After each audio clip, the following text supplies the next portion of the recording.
And the other thing that I noticed yesterday, and I've been watching it since last Friday, is that the number of shares in SLV available for shorting purposes was 1.6 million last Friday, and I think it dropped to 500,000 on Monday and 160,000 yesterday. And I looked at the chart this morning, and there are 0 shares of SLV available for shorting purposes. So, they're trying to keep the price down. But if there's no SLV shares to short, it's very hard for them to do that. That's another sign that, that they're running out of ammunition to fight this price rise in silver. And like I said, we have the SLV expiration on options expiry on Friday, and the COMEX option expiry on the 28th. So things are building up to a head here, and this slowly at first and suddenly could materialize at any time. You're watching CapitalCosm. My name is Danny. It is July 16th. 2025, and my guest today is none other than Ed Steer. I can't think of a better person to have on the show than someone like Ed, considering all that's going on in the precious metal space. Complete insanity, Ed. Where do you want to kick things off here? What is most prominent on your radar screen? Well, first of all, you almost need a program to keep up with what's going on in, not just in gold and silver, but in platinum and palladium as well. There's just so much happening everywhere that you look around, and it's just amazing to watch. It's hard to keep up. Right now, at this moment in time, today is Wednesday. The thing I'm looking at most right now are two things: the SLV options expiry on Friday. There's a lot of call options that are in the money, and those that wrote those call options would certainly love to close silver down so that all of those calls expire out of the money. So I think that's one of the reasons we're seeing price pressure. I mean, silver ran up to it blew above $39 briefly on Friday, and they made sure that it closed below that mark. But now with all these call options coming up this Friday on SLV, they're trying to beat the silver price down so they expire out of the money. That's the first thing. And the other thing I'm looking at is the COMEX options expiry, which is coming up on, I think it's the 28th. Let me just check my calendar here. Yeah, it's the Monday the 28th at the pit close, which is 12:25 Central Daylight Time. So, even though it's, we're talking the August month expiry, even though it's a non-delivery month, it still could see fireworks. And if we see silver price suppressed between now and the end of the month, it wouldn't surprise me at all.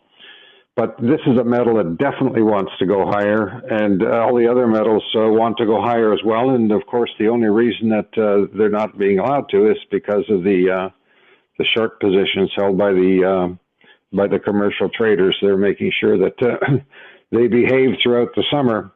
Normally, that's what they call the summer doldrums that start in May and last through until September. Well, that hasn't been the case at all this year. And if they weren't in the market 24/7, keeping it, keeping the prices tamped down, we'd be far higher than that in all the four precious metals. So that's my immediate what I'm looking at right now is what's going on in SLV and then the COMEX call option expiry at the end of the month.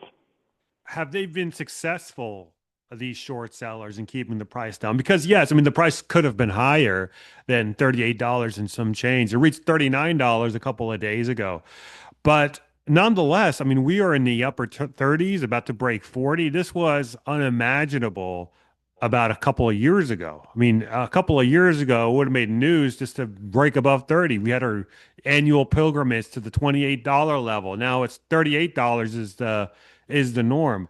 Have they been successful? Have these short sellers been successful, or are they increasingly losing control here? Well, the fact of the matter is they've been sitting on the silver price for 50 years. You take a look at the short position held by the 8 largest traders in the COMEX futures market is the most grotesque, and it's the largest against any commodity on the COMEX. And it's been that way for 50 years now. So, they've been very successful in suppressing the price. if they decided that they were going to cover or didn't want to go short anymore, we'd see a three-digit silver price in a matter of days, if not hours. So, they've been successful. We're talking $39 here. Silver was 50 back in 2011 and back in 1981 or whatever. And, currency debasement since then, everybody knows that silver should be a three-digit number by now. So, you're talking about 28 to 39. I mean, that's $11, excuse me, but, silver should be well north of, my opinion is it should be well north of $200 someplace. And so they've been very successful in keeping the price down, but it's a losing battle, and they know it, and we can start seeing it in the price now because $39, is pretty high. So, they are successful, but you can see that their grip on it is starting to slip. Is this a scenario where it's little by little, then all at once? I mean, it's been little by little for quite a while now. Are we about to see an all at once moment coming up soon? That's entirely possible. I'm not denying it. I think in the end, that's what's going to happen. The problem with silver is that we've been, if you can believe with the silver numbers from the Silver Institute, we've been in a structural deficit in silver now for more than 5 years. So sooner or later, if that deficit numbers are correct, we're just going to plain run out of this stuff. And then the moment that happens, and of course, all the paper in the world is going to cover up the fact that there's no silver to be had in London or New York, and the price is going to go. You won't have to ask whether the price management scheme is over. All you have to do is look at the price.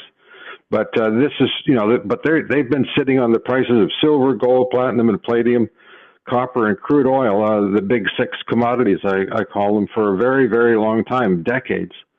And it's my opinion that I agree with you. It's little by little at the moment, and then it's going to be an all-at-once moment, especially in silver with the structural deficit.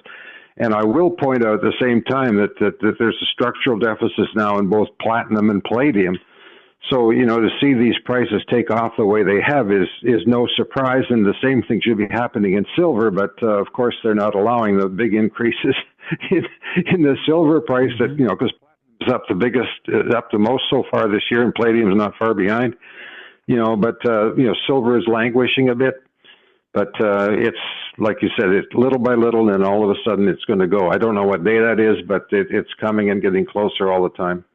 Yeah, you mentioned the commodities index as well. This takes us to our sponsor for today's video. Be sure to check it out. Here you go. Ed, you mentioned gold, platinum, palladium.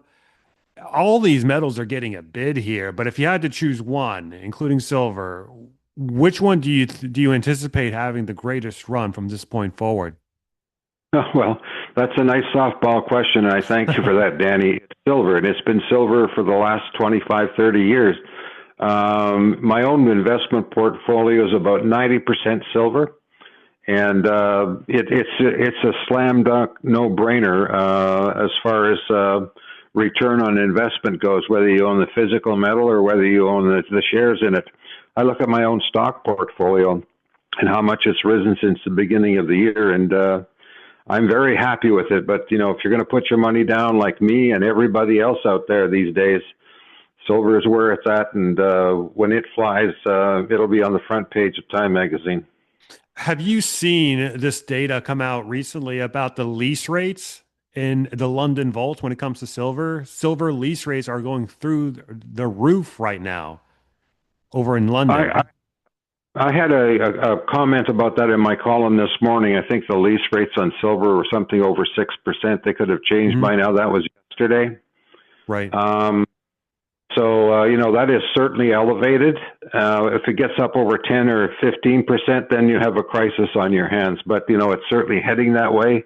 And that's just more stress signs in the market that physical is hard to come by. And if you want to borrow it for whatever reason, you're going to pay for it. So, and the other thing that I noticed yesterday, and I've been watching it since last Friday, is that the number of shares in SLV available for shorting purposes was 1.6 million last Friday, and I think it dropped to 500,000 on Monday and 160,000 yesterday. And I looked at the chart this morning, and there are 0 shares of SLV available for shorting purposes. So, they're trying to keep the price down. But if there's no SLV shares to short, it's very hard for them to do that. That's another sign that, that they're running out of ammunition to fight this price rise in silver. And like I said, we have the SLV expiration on options expiry on Friday, and the COMEX option expiry on the 28th. So things are building up to a head here, and this slowly at first and suddenly could materialize at any time. Are you tired of mainstream media noise and looking for real insight into what's actually going on in the world and where things are headed to next? Then you've got to check out Gerald Celente's Trends Journal, the publication that's been ahead of the curve for decades, forecasting economic shifts, geopolitical risks, market trends, and so much more.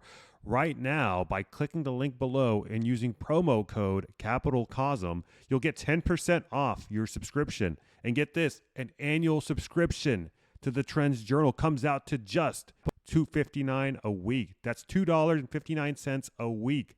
That's less than your daily coffee for news and analysis that could help you protect and grow your wealth. Don't wait to find out what happens after it happens. Stay ahead of the trends with Gerald Celente's Trends Journal. Click the link below and use promo code CapitalCosm to get started today. Yeah, we'll see how things transpire here.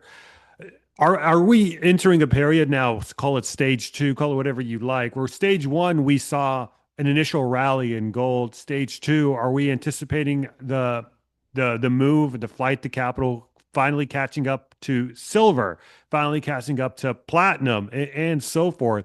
And if so, what does that mean for gold? Is gold just going to relax here, or will it continue its ascent onward? Well, I'm looking at the gold 6-month gold chart right now, and the gold price peaked back on the 21st of April, and it's being held in a flag pattern ever since. Now, they've tried to break gold below its 50-day moving average at a couple of occasions, and they've been very successful. But right now, it's trading sideways in a range. And the only reason it's trading sideways in a range is because the big 8 shorts and the commercial traders or whatever stripe are making sure. They're painting this chart pattern. Okay, it's not happening by chance. Mm-hmm. And it's the same thing with silver. Although the flag formation, if you're into technical analysis, which I'm really not, which doesn't work when the price is being managed. It was in a flag pattern for about a month, and then it blew higher last Thursday and Friday, where it broke through. $39 an ounce on Monday, and they've been sitting on the price ever since. So, this breakout, we're seeing this happen in gold and silver and platinum and palladium. Their prices have been rock bottom for months, almost all year now, if not longer. And they're so hugely undervalued that any kind of money thrown at them will drive their prices sky high. And we're seeing that right now, and I'm expecting this silver breakout to be pretty imminent. We'll see what happens after. You ask me this question, and once we get into September, and we'll have a pretty good idea what's going to happen. But all the sign, you see a little sign here and a little sign there, and these little minor quakes are building up to a major outbreak in the silver price soon. Why September? What makes September such a pivotal point? Well, the thing is that we're past the summer period, and all the traders are back to work. But I suspect I'm sorry, I should have said August. Once we get past the end of August or the end of July here and get into August, we have options expiry over in SLV options, and they don't have to sit on the prices religiously. I think we're going to see some serious price action once we get past that particular date. I'm sorry, I said September, I meant August. No worries at all. When you're looking at also the bond market, are we seeing some clues in the bond market as well? We've seen yields stay elevated throughout this entire time. Is the bond market telling us something about the precious metal? Are the precious metals telling us the same thing about the bond market that the bond market is telling us about precious metals? Well, the thing is that you you can look at the bond market. Everybody looks at the yield on the 10-year, which is what I follow and post in my column every day. But the fact of the matter is that the Federal Reserve has been actively buying. They've been in the Treasury market now since, I think, if I remember correctly, since October the 15th, 2023 was the high in the 10-year when it hit 4.92%. And it hasn't been allowed above that ever since. And the only reason it hasn't been allowed above that ever since is because the Fed is in there buying all the treasuries that they have to control the yield curve. And that's just not the 10-year, it's the 5 and the 20 and the 30 and everything else along the way. The bond market and the dollar index, gold, silver, platinum, plate, they're all being actively managed. What you're seeing out there is a total financial hallucination.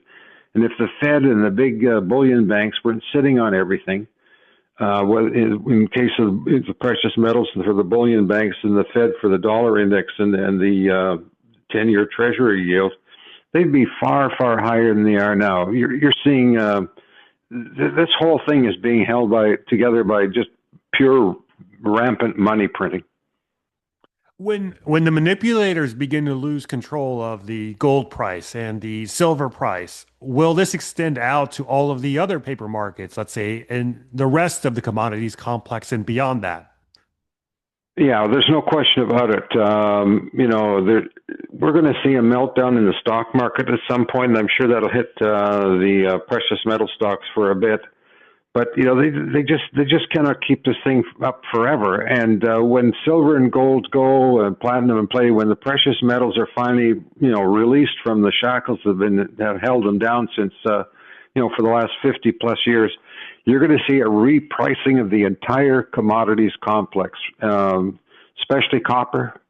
Okay, West Texas Intermediate, all the petroleum products, and I guarantee you that within a year of that gold and silver taking off, you're going to see the prices of all commodities fantastically higher than they are now. And we're going to see commodity inflation in the market that you can't possibly believe. So when gold and silver are finally, right now they're being managed quietly higher.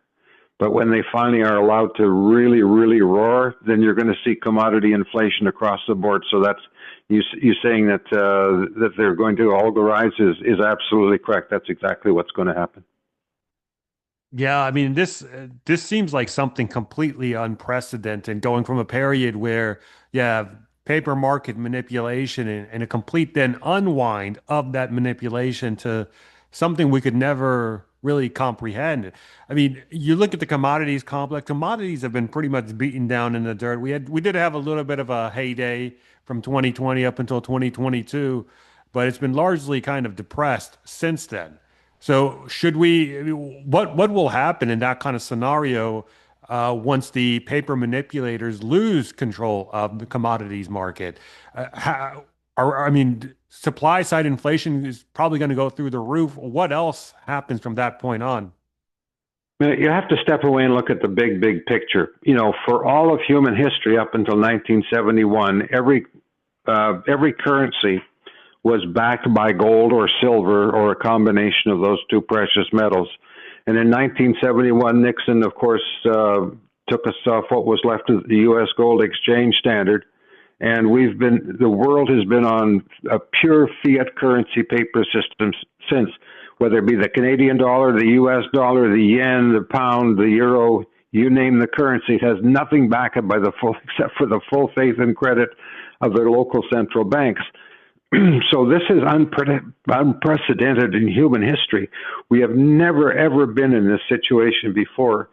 And it's just a matter of time before this thing melts down, blows up, whatever you want to, whatever you want to use. And just take gold, for instance. I have a $20 gold. I'm Canadian. So when I was in New Orleans, one of the things I always wanted to own was an American $20 gold piece. So I bought one. I think I paid $888 Canadian for it at the time, and I was thinking, boy, what a nut I am for doing this now. I wish I'd bought them all. But the thing is, in 1889 or whenever they made this gold $20 gold piece, gold was exchanged exchangeable at $20 for a $20 bill. Now you take a look at gold and it's $3,300 an ounce. We're seeing currency debasement on a scale unheard of. And gold was, gold has doubled in price in the last 18 months? And, once they get off the price, we could see a gold price 5-10 times high than it is now. Wow. It all depends on the short covering rally that follows that will determine the price and whether the banks and whether the world governments will allow it. But when this thing does go, it is going to, once the price genie is out of the bottle, it'll be impossible to stop unless the governments and the central banks step in. I mean, this is kind of scary when you really think about it. I mean, every day I see the gold price or the silver price or any of these precious metals prices going up. It's kind of a cause for concern. You mentioned a 5x or so move in the price of gold once they finally let price discovery free on the gold price. But if that's the case, what kind of multiplier would we attach to silver? What kind of multiplier would we attach to platinum? If a 5x in the gold price, certainly that leads to some greater torque in silver, in platinum, et cetera. Well, you have to look at it from the point of view of who's short in the market. Are you still there? Yeah, I'm still here. Okay. You have to look at what's going on on the short side of the market. The short side of the market is controlled by the bullion banks of the world. There's about 12 of them. And in silver and gold, they're massively short. So when these prices start to go, the margin call losses that the bullion banks and all the shorts are sitting on right now is about $50 billion. So if they have to go in there and cover their shorts or meet margin calls, the losses by the bullion banks plus all the other traders are short are going to be absolutely massive. And we're going to see a melt up in price. We've seen, short covering rallies before. I think it was the London, was it the nickel market in London about 2 years ago, Yep. where it blew higher, in 3 or 4 hours, it went three or four times in price. That was a short covering rally of biblical proportions. And there's no reason why we can't go. It can't happen in silver, gold, platinum, and palladium as well. We've seen it in platinum and palladium that if the banks hadn't stepped in, palladium would be at heaven knows what price. But this short covering rally is going to bankrupt a whole slew of commodity trading houses, private investment firms, and banks themselves. So, at some point it will become an existential threat to the financial system in no time at all, within days or within hours, as margin call losses blow out to $100 billion, $200, $300, $400 billion as prices zoom to the heavens. So, we have to be careful what we wish for, because at that point, the financial system, not only in the U.S., but worldwide, will be in severe danger. And there's no question about it that the Chicago Mercantile Exchange, the CFTC, and world governments will step in and try to set things right. But for the financial system itself, it's going to be in meltdown mode if they don't, the powers that be don't step in. So we could see a short covering rally of biblical proportion, but what's going on behind the scene is going to be very, very ugly from a financial point of view. Yeah, I have no clue how they're going to handle this whatsoever. And again, I mean, this is getting kind of scary, though. We're going to profit off of it as precious metals investors and stackers. But how do you think that they react to this once it finally begins to unwind? I've written about it in my column many, many times over the last 5 or 10 years, and the fact is that nobody knows. It's just impossible to tell what's going to happen. It's going to be what they call the Great Reset. They could close the financial markets. They could shut down the COMEX, and that's what I think they're going to have to do. Is they're going to have to shut down the COMEX to save the shorts. Silver analyst Ted Butler was always under the impression, and correctly so, that the sole purpose of the Chicago Mercantile Exchange and the LBMA and the LME and all the other exchanges out there that trade commodities to protect the short positions of the traders on the short side. So in order to prevent them from bigger losses, they're going to close it at the markets, and then it will trade in one of the only few markets in the world that's fully physical, and that's the Shanghai Gold Exchange, and they'll be controlling the price from then on in. Yeah, it's very interesting times indeed here. And anything else you'd like to talk about before we wrap up here?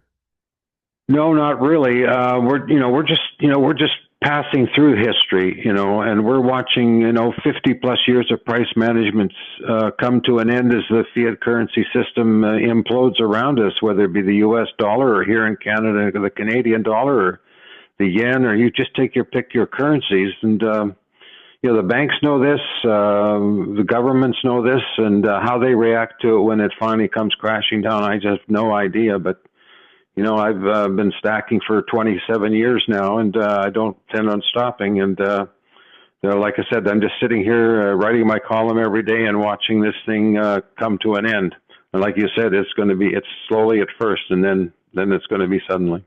Yeah, I mean, you know this, I know this, the people who watch this program know this, the big bankers know this, but unfortunately, the vast majority of retail has no clue what's going on, especially as it relates to precious metals. I mean, you could probably have like a big treasure trove of silver or gold just like right in the middle of your living room, and if a burglar ever broke in, I mean, that would be the last thing he picks up, on his way out. But certainly, when do you anticipate retail finally waking up here and getting a clue? Because these metals have been going up, no signs of exuberance from CNBC or the usual suspects or the usual retail spokespeople. When should retail wake up? When would be the most likely time? Yeah, I'll tell you what, I am totally amazed by the fact that the retail demand has just totally collapsed. It's across the board. There's no country in the world right now that where the Joe Sixpack is out there buying silver, gold, or platinum or palladium. It's just quiet. It is a complete puzzle to me and and to the people in the industry.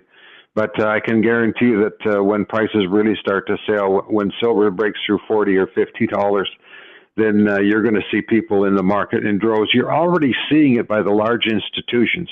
If you take a look at what's going on, the amount of silver in and going into out at SLV and into the COMEX and all of the other mutual funds and ETFs throughout the world, which I track every single solitary day, the big boys, the big money, okay, the in the know people, they're packing away tens of million ounces of this stuff. So, even though the retailer industry is dead or comatose right now, the big boys, the big players out there are socking this stuff away, and it's visible every day. It's just amazing to watch. So they know something that the average retail investor doesn't know. And if they know it, we'll find out about it soon enough, and it's going to result in far higher prices. And if they see it, the average retail buyer should be doing something about it as well. So, no, they're going for gold or silver or whatever in big way, and if they're doing it, everybody else should be doing it too. It's just a matter of time. Yeah, I mean, it's going to be like getting hit by a truck if you're like blissfully unaware as to what's going on here. Like you said, Ed. Ed, thank you so much for your time, my friend. Where can people find you if they'd want to read more of your work? Well, you can go to my website. It's Ed Steer, Steer, Ed Steer Gold and Silver. My website will pop up on a Google search, and there's a tab there that says Free Sample Column, and that gives you an idea of the kind of content that you get. It's a very facts-based column, and if you like what you see, it costs $100 per year for about 262 columns per year. So it's not very expensive at all.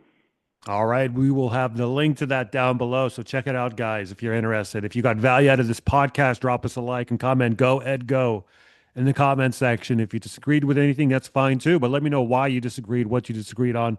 I do read all the comments, good and bad. So drop me your thoughts down below. Subscribe to the channel so you don't miss another episode. And check us out on Substack at capitalcosm.substack.com. And with all that said, thank you for your time, and I will catch you later. Bye.